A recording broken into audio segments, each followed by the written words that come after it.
Hello and welcome to Learn Plus. I'm Brenda Bailey Hughes, your host for this LinkedIn Live monthly show where we learn a new skill and a tip on how to teach others this new skill for all of those of you who are with us that are in leadership roles, coaching roles, or learning and development roles. So glad that you are here. Why don't we get started by sharing where you're Zooming or StreamYarding, linking in, connecting from today. We've got Shelby. I know she's probably in Eastern Tennessee this time, Shelby. Okay, great. Shelby is working backstage doing all things production. So if throughout you have any technical difficulties, you can always chat to Shelby and she will try to help you resolve that. There's a way to private chat her, I think. And if not, just put it in the main comments along with where you are connecting to us from today. So glad that you are here.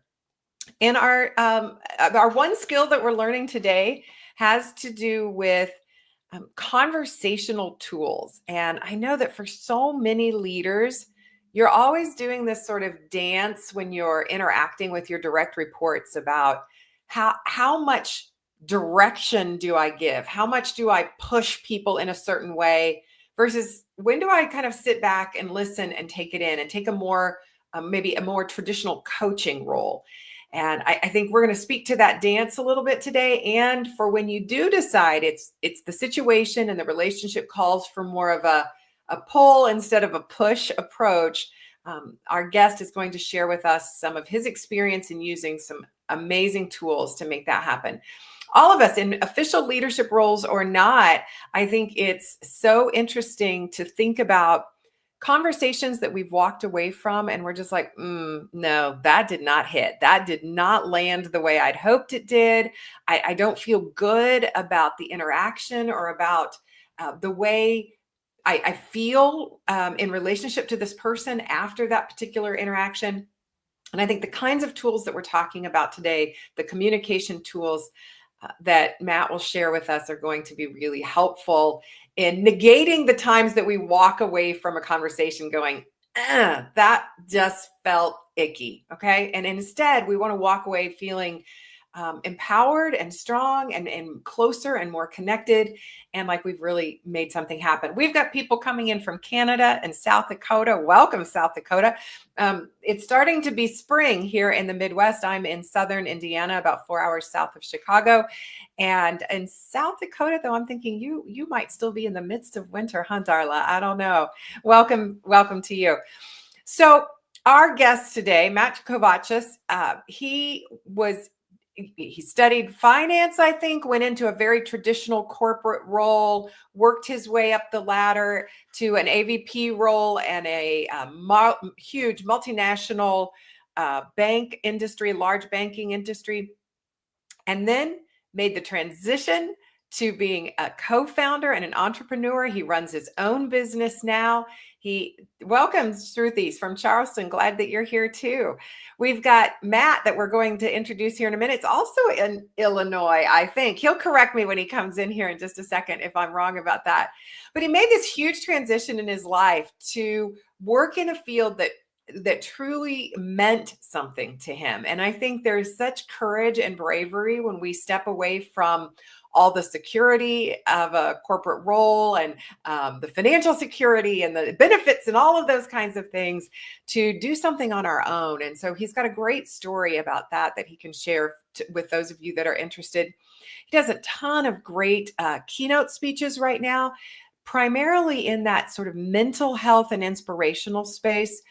I know that one of his target audiences, although obviously he's got the background and the experience to work with great corporate groups that are interested in integrating more into mental health into their employees' experiences. But I know that one of and this is how we first made our connection, he does great work with student organizations, staff and faculty and administration from university settings. And most of you know that I spent a huge part of my career in academia, and I was a teaching professor for a business school in the academy, and just always have a heart for other people that are in that higher ed space. And so that's how Matt and I got to know each other. He invited me on to one of his live podcasts, and we had a great conversation about communication there and decided we have more to explore. So, ladies and gentlemen, I'd like to introduce you to our guest for the month. This is Matt Kovatchis. Matt, welcome. Wow, that was the most heartwarming introduction that I've ever received, Brenda. Thank you. Thank you. Heartwarming is good. I thought you were going to say too long, cut it down, be brief, because he's a great public speaker, and now he's going to coach me on my public speaking. You see how this goes, right? No, that was wonderful. Matt, you from Chicago? Are you coming in from Chicago today? Yeah, you got it. Beautiful Okay, that's what I was Chicago, thinking. Illinois. And then as I said it, I was like, I got to check myself on that. So yeah, I'm so glad that. So thank you so much for making the time. I know that you've got letters after your name. And I know that stands for what? Certified Professional coactive coach. Certified professional coactive coach. There are a myriad of coaching certifications out there. There's, appreciative inquiry types of coaching, and there's strength-based coaching. Why did you pursue coactive coaching as the model or the framework that you thought would benefit your clients and your work the most? Yeah, well, I'll tell you a good story on that, and then hindsight give you, I think, a better perspective. But there was an individual, a mentor of mine, who is a Navy SEAL, and not just any Navy SEAL or former Navy SEAL, but like the commander of the Navy SEALs, like the head of the head. And he spent 6 years there and then transitioned into a more financial role as like wealth management. And he was very successful, but still kind of felt a little bit unfulfilled. And so similar to kind of where I was at this point in my journey. And he had since transitioned into becoming a coach, a leadership coach, and had started his own leadership business. And so I was speaking to him. I was introduced to him about, telling him kind of my story and where I was. And I asked him, I said, John, you've seen it all, you've done it all. What percent of your success and your ability to be a successful coach would you attribute to your experiences as a Navy SEAL relative to the training that you gained through Coactive? And he said 90% Coactive. And when he said that, I signed up on the dot. I kid you not, I signed up that day because that was all I needed to hear. So that's what kind of prompted me to go that route. As I look back, I think there's a lot of good coaching programs out there, and I'm not going to say anything bad about it because I truly don't know that much about the others. But what I do think is unique about Coactive is there's not just a focus on goal setting, but there's a focus on coaching the entire person, recognizing that we are not just, we have our mind, our body, and our spirit, and coaching the entire individual so that when we do set goals, we are setting them that are in alignment with like who we really are, not just setting goals to set goals or wanting to go here because it might look cool or this is where we were told we should go. But it's about really connecting about who we are, our authentic selves, so that when we do set goals, they are set in a way that is going to actually allow us to find some fulfillment, to really enjoy the journey and not just, focus on the destination. When we get there, it's like, what the heck? That wasn't fun, or I didn't enjoy that.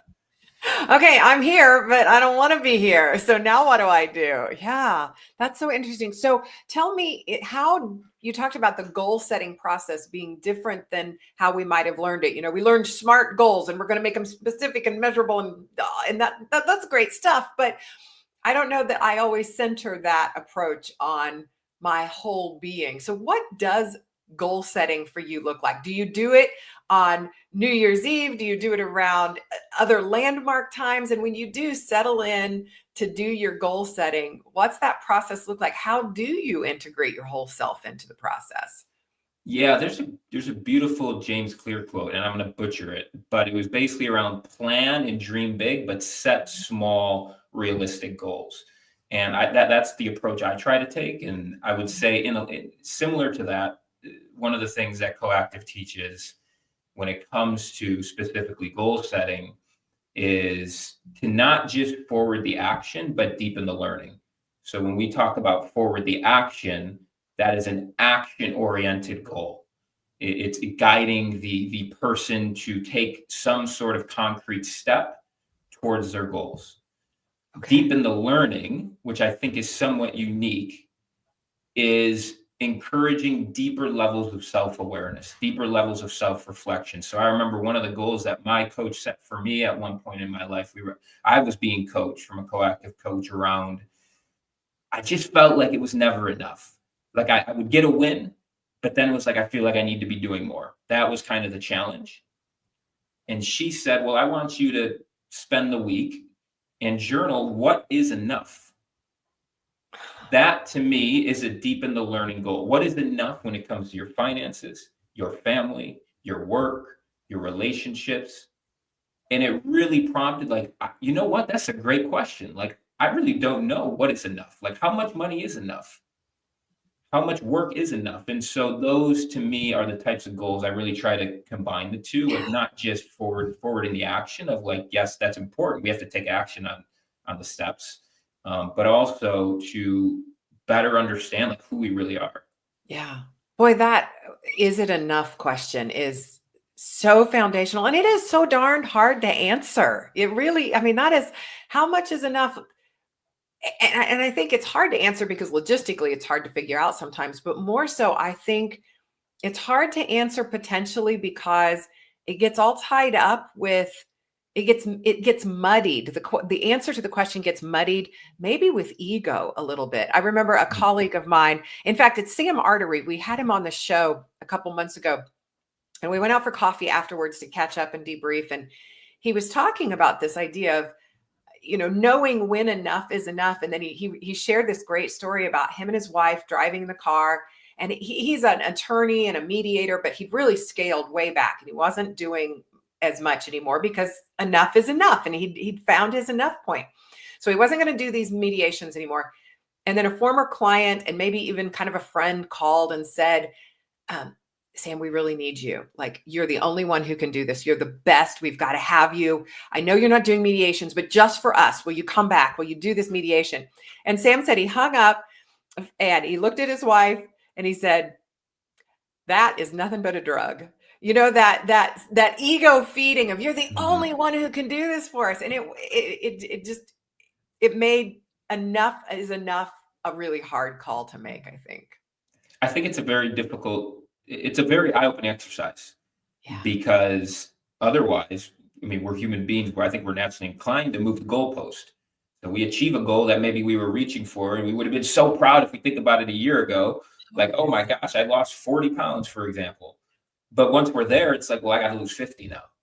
And I'm not saying like I'm pro goal setting, but I'm also pro reflecting and giving ourselves some credit and recognizing some of the things that we've already done, the person that we've already become, the things we've already achieved. And so I think when most successful, we find a pretty good balance of those two things. Yeah.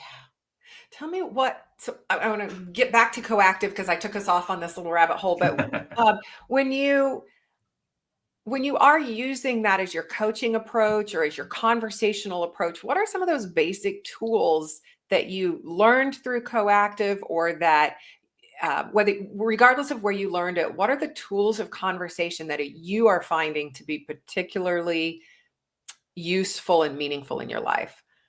Oh my gosh. Listening. Oh. I mean, I say this in one of the keynotes I give. If there's one thing you take away from this on emotional intelligence, if there's one thing you take away from this presentation, the ability to become a better listener will positively impact you in every single area of your life as a partner, as a job candidate, as a leader, as a family member.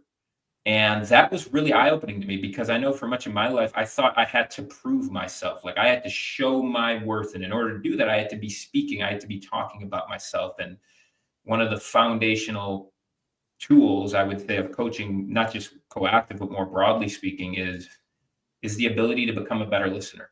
Now in Coactive, we have 3 levels of listening. So there's level 1, level 2, and level 3. Level 1 is we're listening, but we're still focused entirely on ourselves. So Brenda, you might be talking to me, but I'm thinking about what I want to say next, or I'm thinking about what I'm going to do after this. So the focus or the story that I can relate about myself. So it's all on us. Level 2 is we are focused on you. So we are actually giving you our presence. Level 3 is not only are we doing that, and it's kind of a little gray area, but are we in tune like with our surroundings, like the energy in the room? So I might not even be able to pinpoint, but I'm like, Brenda, something feels off there. Like you said this, but I don't know. I could be wrong, but you said this, but it doesn't really align. Like, am I missing something? So we start to use another skill of our intuition. So our intuition is alive and well. And I would say the ability to become a more present and active listener is one of the easiest, like right away changes that you can make in your life that I do think will drastically improve the types of conversations that you have. Yeah. I think it's so interesting that listening is this, like you called it, the instant game changer. Like instantly you're going to see changes in relationships and conversations if you move from that level 1 to level 2 or level 3 type of listening. And yet, and those of you online, feel free to chat in comments about this. I think by default, prioritize speaking over listening. You even said it, like, I thought I had to talk to prove myself. And if you think about it, that starts early. That subtle messaging of prioritization for speaking over listening starts early. We have so many courses on communicating, on the more active parts of, not that listening isn't active, but the more spoken. How many of you have had some kind of public speaking training? I mean, most people will say, yeah, I took at least one course, one semester. And if not public speaking training, maybe an interpersonal class where you were taught how to manage conflict or how to manage a negotiation, all of these things. And then when I ask, hey, how many people have taken a listening course? It's like, I had 1 hour, maybe, like I had a 3-hour workshop, but we've had years of being taught to, even I have a 1-year-old granddaughter and they're teaching her to say words, but we're not saying here's how to listen. We're saying here's how to speak. So I think you're right. There is definitely this prioritization of the speaking element of communication. And then we deprioritize listening, while it could be the more profound component or change that we could make to improve our communication with others. Yeah, I think the ability to listen to understand rather than respond is a simple little switch that you can make. Because I think so often we go in, someone brings a problem to us and we want to fix it. We feel like there's something to be fixed. And sometimes, most of the time, unless someone asks like, hey, Brenda, here's a problem, I need your advice. Unless someone asks directly for your advice, they probably don't want it. They probably just want 2 ears to listen, for someone to hold the space for them. And I remember there was an activity we did in Coactive where we were in groups of 3, and it's a skill called witnessing. And it's very similar to listening in that we just had to, we were allowed to share our story of why we got into coaching. And so it encourages some deep level, there's always, at least for me, there's a pretty deep story behind why I got into this work. And you're not allowed to say a word. You are being there with them. You are listening to them. You are witnessing them share their story for 5 minutes. And just that ability, because so many of I wanted to jump in like, oh, I got a question, or yeah, I remember for me, like I had something similar. So I think just the ability to speak less and just listen more. I'm not saying to be a mute. I'm just saying to be a little bit more present. I mean, think about it, because we know right away when someone's not listening to us. Yeah. I mean, you don't even want to keep talking.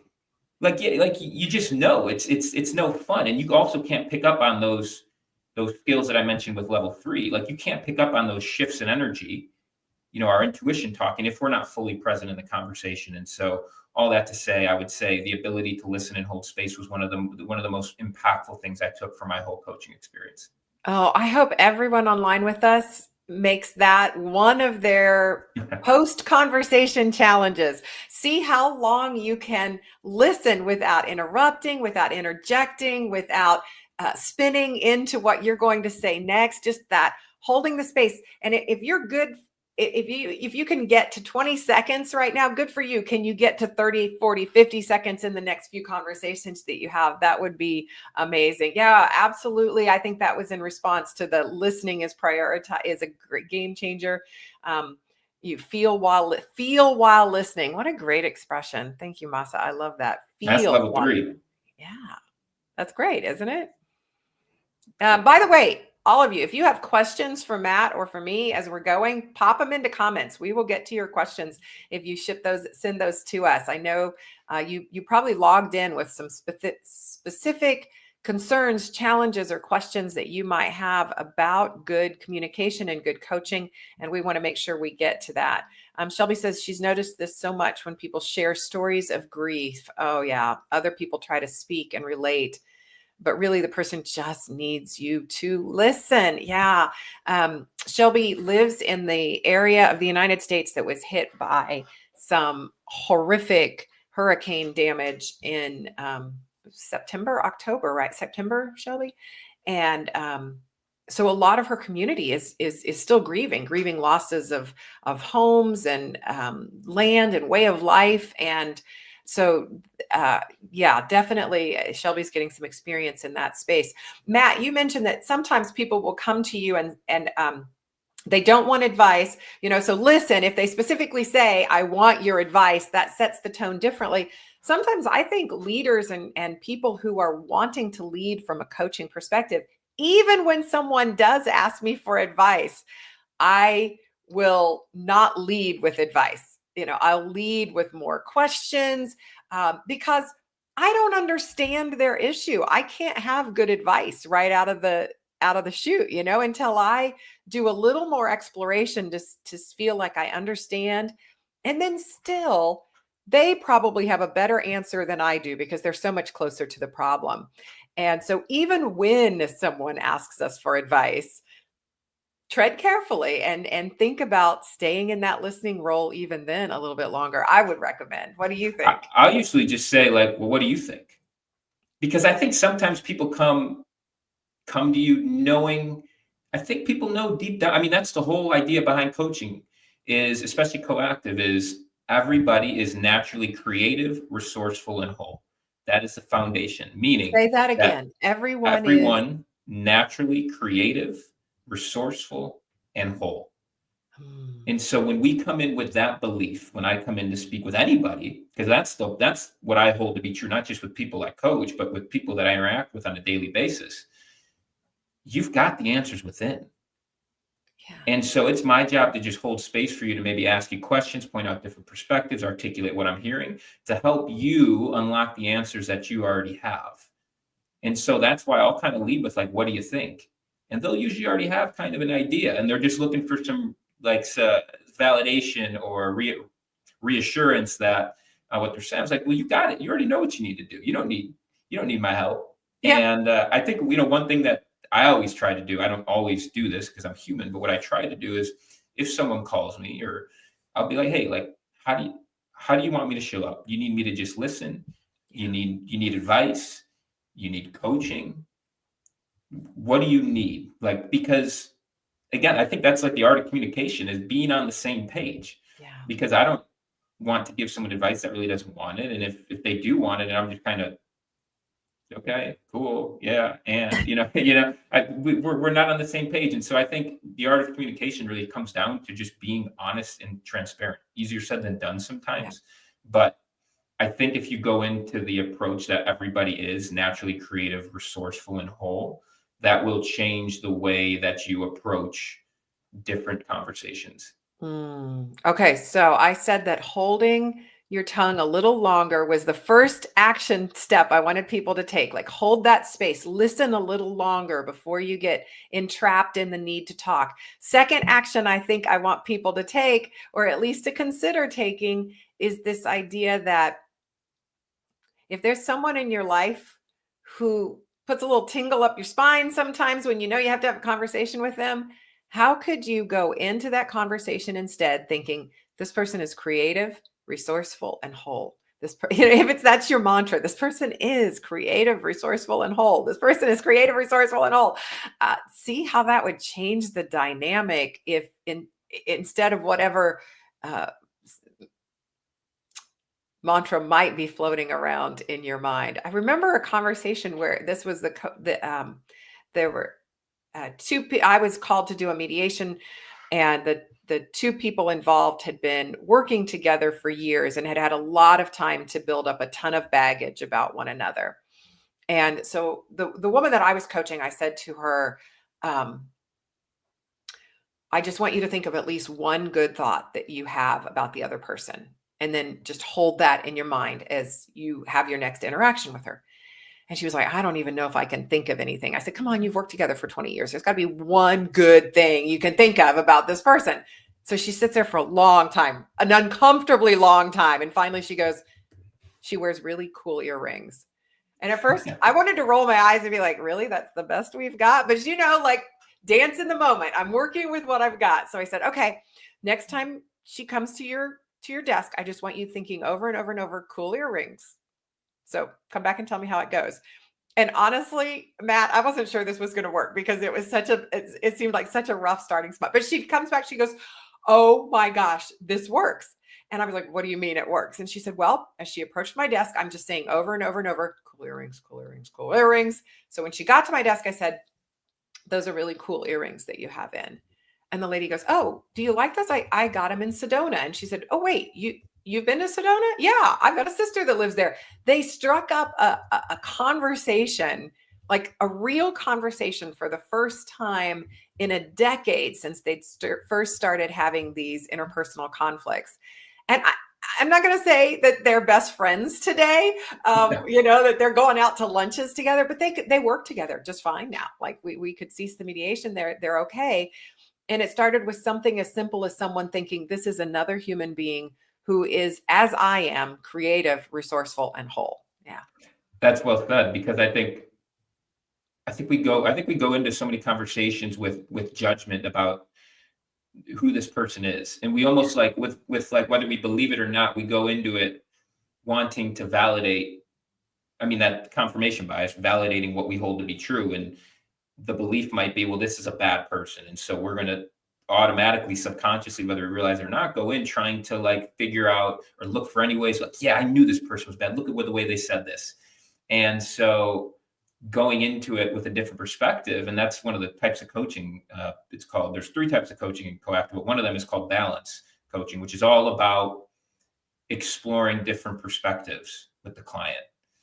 And I think that's the reason why, because when we can just look at different perspectives. They may not all resonate, but it just opens up and gives us more awareness of, oh, wow, yeah, like I've been looking at this pretty close-minded, or this person's not all bad. I love the one good thought thing specifically because I heard something similar that I've been doing personally, where if I see somebody and like I might have some split-second judgment to them, I don't judge myself for that, because that's just based on all my unique experiences. Like, I'm human, and like, yeah, do I want to have judgment for people? No. But what I'll do if that does happen is, I heard a thing where I got to think of 3 good things about this person. Like, oh, I like their shoes, or actually, wow, they're pretty outgoing, or they're willing to do this. Like, they're courageous for showing up the way they are, whatever it might be. And just doing that little like 30 seconds or whatever it is, it's like, okay, it's not. And since I've been doing that, I haven't been as judgmental maybe as otherwise would have been. So I love that good thought. I think it just encourages different perspectives, and that can be very valuable. You mentioned that there are 3 types of coaching in Coactive. Can you kind of talk us through some of those for those who are having conversations in their lives where they may need to take a coaching approach with their colleagues, their direct reports, their children? What are those different approaches to coaching? So there's 3 types of coaching. One of them is called fulfillment coaching, which is all about building resonance with the individual. So helping connect them to their values. If you think about your traditional guided visualizations, guided meditations, it's all around connecting you to your heart, to your spirit, whatever you want to call it, and exploring whatever it is you want coaching on from that perspective. So you're connected from a place not of maybe fear or worry when you're thinking about this challenge, but you've now moved into a place of curiosity, connection to self, compassion, love. And so you can think about the different types of choices you would make from those two different states. And so it's all about focusing on vision and connecting with values. Okay. You also have another type of coaching I mentioned called balance coaching, which is, we often use it when people feel stuck. So I have this situation, the way I'm seeing it is it's frustrating and unattainable. And it's like, okay, no worry, we gotcha. Can we just for a moment, for the next 15 minutes, just explore some different perspectives? And there's a whole way in which you do that, but it helps encourage. And then basically we will encourage people to commit to one of those perspectives, one that resonates. So again, it's about building resonance, because some of them aren't going to resonate, but some of them will. And we're going to choose that. Well, then what would that require you to do? Who would that require you to be? And then we have another type of coaching called process coaching. And I'll share a story on process coaching, actually. So the first person I ever coached was a friend of mine, and we did it in person. And I was doing some fulfillment coaching, and she was connecting to herself, and it actually got her emotional. And when she got emotional, I got uncomfortable. And so I pulled her out of that situation subconsciously because I was uncomfortable. Like, oh, don't feel, don't feel, no, you're good, and I switch topics. Process coaching, as I look back, would have been sitting in that space with them, giving them the space and just saying, what's here? What's got you emotional? So process is about allowing people to experience their full range of emotions. Sometimes we'll bring people into process when I feel that energy shift, or like, hey, Brenda, like what you're saying, I feel like there's something else here. Is there something we haven't talked about? Yeah, well, I actually feel a lot of resentment towards, my sister about this thing. Okay. And I'll be like, well, can we just explore that for a little bit? And so it's about taking them into that experience, allowing them to feel and process what needs to be processed. Because if you think about it, normally on the other side of an emotional experience is the wisdom. Yeah. And so it usually unlocks not only a sense of lightness, freedom, but also wisdom. So those are the three types: fulfillment, balance, and process. Okay. There's no like if and, when you should use one or the other. You kind of rely on your intuition. Sometimes you may use part of both. Sure. You may start in fulfillment, go into process, then come back into fulfillment. You really, like you said, you dance in the moment you go with the client. It does seem like the process, as you described it, the process kind of coaching is kind of going on no matter where I am in the other spaces, kind of like even as you are looking at figuring out your heart and your spirit and what matters, that fulfillment type of coaching. It seems like I would need to help you process through any emotions you might be having about that almost simultaneously. So it's hard to talk about coaching, I think. And I mean, the definitions and the different languaging is important to sort of tease it out and understand it. But in reality, it's such a complex process. Totally. And I see self-awareness also plays a key role here, in exactly as a lifetime process. Yeah. That is spot on. And that is really the foundation of coaching, is you are heightening people's levels of self-awareness through reflection, pointing out blind spots. Hey, here's what I'm hearing. Have you thought about it from this perspective? I had a coaching session with my coach, and I had no idea that I basically couldn't slow down, that I always felt like I had to be doing something else. And she helped me through some balanced coaching and be like, whoa, okay, I've got this belief here that I didn't think I had. So I agree. It is a foundation of coaching, and especially fulfillment coaching, because a lot of people don't even know what their values were. I asked them, hey, what are your values? I'm not sure. Yeah. Well, how about you tell me a time when you felt alive in life? Tell me a time, bring me to your favorite place. Where are you? Who are you with?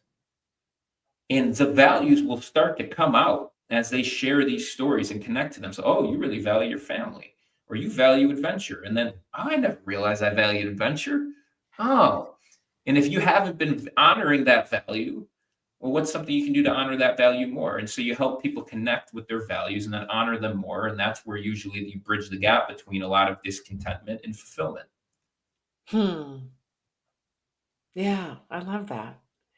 Matt, I know that you have really jettisoned into the public speaking arena, doing a lot of keynotes for different organizations.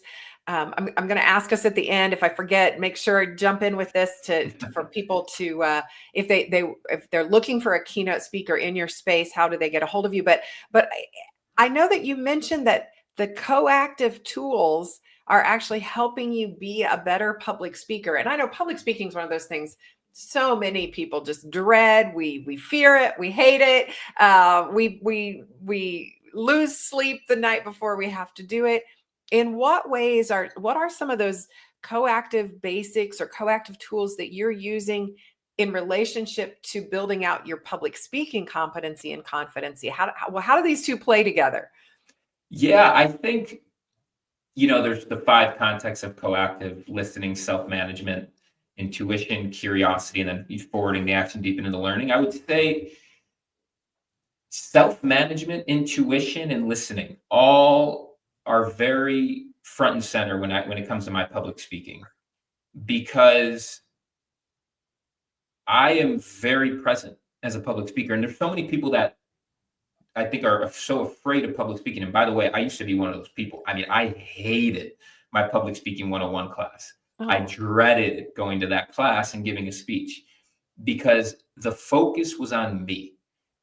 How are they going to perceive me? What are they going to think about me? What if I mess up? What if they judge me? What if I say the wrong thing? Everything was focused on me. And I think one of the unlocks for me is focusing more on what can I give to the audience? Forget me, what can I give to the audience? And when I do that, I'm normally more tapped into that kind of level 3, just state of being, if you will, where, I have an idea of what I'm going to say when I go on stage. But because I'm present, I always feed off the energy in the room. So I will always, in every single keynote that I deliver, say something that was not rehearsed, say something new, because I'm feeling through presence the energy that is being given off. And I think another thing that's really helped as it relates to coactive is just self-management when it comes to public speaking. Now, self-management in the form of coaching is, you might be coaching someone and they start talking to you about politics, for example, and you might have a totally different view than them. Self-management is about understanding that, like, hey, this is about the client. I'm feeling triggered right now, in managing your own thoughts and emotions to bring yourself back to a state of presence so that you can still effectively coach that client despite having a difference of opinion. Again, the coaching is not about you in that case. And so the same thing happens, I think, the ability to self-manage in a public speaking realm, because stuff just goes off plan when you're speaking. The microphone might go out for a second. You might be performing a meditation and someone starts laughing and it causes everyone else to start laughing. Someone might give you a goofy answer. And I get triggered in those moments. Like, really, I spent so much time, preparing for this. And then I have these kind of these bad apples, if you will. But it's really taught me the ability to, again, self-manage those thoughts, emotions, feelings in the moment, and return back to a place of presence, of groundedness, so that I can still serve most of the individuals there that are there and that do care. And so I would say the ability to self-manage and the ability to be more present and grounded have drastically improved my ability to public speak, and also focus more on giving and less on me. People always ask me, Brenda, what's your favorite part of your public speaking? It's not about the accolades. It's not about, oh, Matt, you were so good. Of course that feels good. I'm not going to sit here and lie and say that doesn't. But my favorite part is watching people be courageous and vulnerable. Is when I ask someone to share and they raise their hand and give a heartfelt story.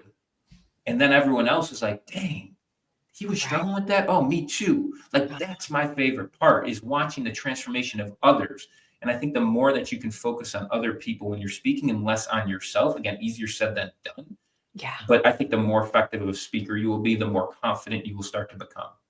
I never had language for it. I never thought about it as being present, but I did know that a tip for me, a trick for myself when I'm in public speaking situations, and if I felt my anxiety starting to go up, I felt those the butterflies in the stomach start to be like really big, monstrous butterflies and kind of taking over. I know that if I was doing this whole, what if I forget what I'm going to say? What if I don't have an answer to a question? That I did know that it was like that ratcheted up my nervousness. And as you just said, it was because it was all about me. So the trick that I used was when I felt my anxiety getting the best of me before a speech or a presentation, I would go, hey, what's going on with the audience? And I had specific questions I would ask myself, like, how long have they already been seated in those chairs today? Like, if I'm the third person in the lineup of speakers, are they comfortable chairs? And I would think about frequently, I was doing keynotes around lunch times. I'd be invited in as the keynote at the luncheon thing. And I'm like, I wonder how their food was.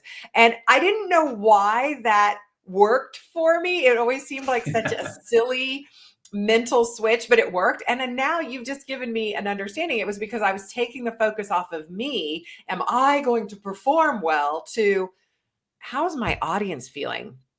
How long have they had to sit still? Did they have a decent lunch? What are they most interested in about this topic? What would be useful for them? And that just instantly reduces anxiety because I didn't think about it, but I take the focus off of me. I become present to someone else. That's more or less what I do. I mean, I still get nervous before. Yeah. I mean, I was just in the nicest student theater ever. I mean, it was surreal.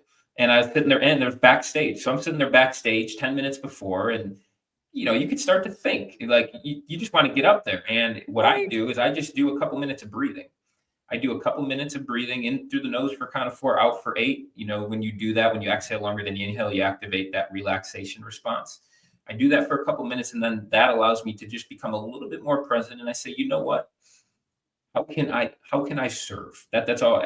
How can I give? Like, you literally dreamed of this. You dreamed of this. All of your hard work, the hours of rehearsal, when nobody's watching in front of a wall, it's all for this. Like, this is the fun part. So it's a reframe. I always try to like reframe, like, this is like the reward for all the hard work that you've done. And there might be a little bit of nerves like for the first 30 seconds, but once you get up there and get going, it's like, for me personally, I enter like an altered state of consciousness. I'm in that flow state. It's the fastest time ever goes. And it feels like I'm exactly where I need to be in that moment. And I really do try to keep a focus on, again, like, how can I positively impact my audience rather than like, how can I look good? Right, right. That changes everything. That reframe just changes everything. I see that Dr. Alexander was talking about the coaching and mentoring that he does, especially in higher ed. Yeah, one of the most neglected proficiencies is around listening skills. Thank you. I 100% agree. And Mhm. it does. It has this profound influence on us personally in our scholarly achievements, our career achievements. It's this became a conversation about listening. We set it up as tools for good conversations, and those tools That end up speaks being volumes, listening. though. That's pretty powerful, isn't it? I love that. I love that. That speaks volumes. And you know what? I always tell the student that when I talk to students, the only way I can get across for, like, to these students is when I talk about listening and how it's going to serve you, it'll make you more marketable. I say, you know what? You want to have a good first date? Speak less, listen more. Yes, Just it's ask even questions. dating advice right here on Learn You make Plus. it about dating. You want to get a second date? Here's what you should do: listen more, talk less. Yes, Ask so questions. true. Really, like, try to get to know the person. Like, I don't know about you. I'm just like, get curious. I was at the airport the other day, Brendan. I thought, you know what? And I saw another plane getting on the runway. I said, I wonder what the person in like row 10C, like, I wonder where they're going right now. Like, do they have a family? Do they have kids? Do they have a dog? Are they happy? But just like taking yourself and like recognizing that we're one small little blip in this giant, like, spinning ball of earth, and realizing that, like, I say this humbly, we're just not that important. Right. I think there's like, it can be really like, just helpful, like, that's so cool. So Yes. anyway, you want to get a second date, my students, my peeps, speak less, listen more, ask questions, get curious. Get curious. I love that so much. Folks, in the comments, tell us what is one actionable behavior you're going to take as a result of being here with me and Matt today. What are you going to do differently than you did before this last 45 minutes of your lives went by? And while you're typing that to us, I'm going to ask Matt to tell us if we need more Matt. How do we get in touch with you? Where do we find more? What's next in your chapter, and how could we perhaps be a part of that? I appreciate that. Well, first of all, Brenda, it's been an absolute pleasure to reconnect with you. With Brenda is time well spent, guys. So first of all, thank you. It's been a blast. You can go to mattkovatchis.com. Like Brenda said, I'm a public speaker, facilitator. I speak predominantly to universities, but also corporate as well, really on mental health, self-compassion as a way to de-stress, stress management, and some emotional intelligence, which listening falls under that category. So that's where you can find me. Would love to come support you guys, your organizations.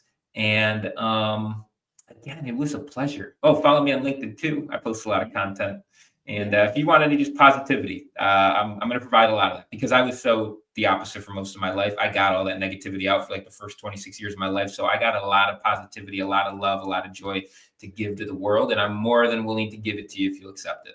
Oh, I love that. And I think in today's climate, a lot of love, a lot of self-compassion, and a lot of de-stressing is exactly what all of us need. So Matt, thank you for doing the work that you do. Thank you for bringing your vivid spirit and personality to the world in your authentic way. And thank you so much for being here to share with me and our listeners today. I'm so grateful to you. Thank you, Brenda. I appreciate it.